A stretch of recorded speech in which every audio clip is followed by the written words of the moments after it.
السلام علیکم ناظرین، آج کی اس ویڈیو میں ہم آپ کو یہ بتائیں گے کہ قربانی کے جانور کو ذبح کرتے وقت اسے درد کیوں ہوتا ہے اور کیسے ہوتا ہے۔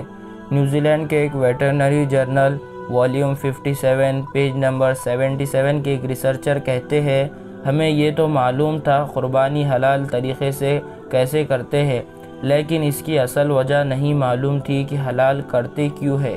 ریسرچ کے دوران پتہ چلا کہ جو حلال طریقے سے قربانی کی جاتی ہے اس میں جانور کو کوئی بھی قسم کا درد نہیں ہوتا ہے۔ دماغ کے بلڈ پریشر اور آکسیجن کم ہو جانے کی وجہ سے جانور بے ہوشی کی حالت میں ہو جاتا ہے۔ 2 سیکنڈ کے اندر گردن کی نس کو تیزی سے کاٹنے سے جو نرو انہیں محسوس کراتا ہے وہ کام کرنا بند کر دیتا ہے، جس سے درد کا احساس انہیں محسوس نہیں ہوتا، اسی لیے انہیں درد نہیں ہوتا۔ جانور کے مرتے وقت لات مارنا، ہلنا، اچھلنا ہوتا ہے، وہ درد کی وجہ سے نہیں ہوتا ہے، جسم سے بلڈ نکلنے کی وجہ سے ہوتا ہے۔ جس طرح اگر ہمارا ہاتھ بلیڈ سے کٹ جائے تو ہمیں محسوس نہیں ہوتا ہے کیونکہ وہ بہت تیز دھار ہوتا ہے۔ بالکل اسی طرح اسلام میں چاقو کا تیز دھار ہونا ضروری ہے، اس لیے چاقو کی تیز دھار ہونے کی وجہ سے جانور کو بنا تکلیف پہنچائے اس کی قربانی ہو جائے۔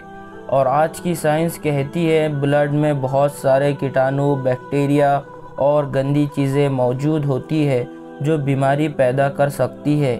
اسلامی طریقے سے قربانی کرنے کے بعد خون کو مکمل طور پر نکالنا پڑتا ہے تاکہ وہ سارے خون کو نکالنے اور کوئی بیماری نہ آئے قربانی کے جانور کے اندر۔ الحمدللہ اپنے اسلام میں ہر چیز کا طریقہ بتایا ہے کیسے کرنا ہے اور کیسے نہیں۔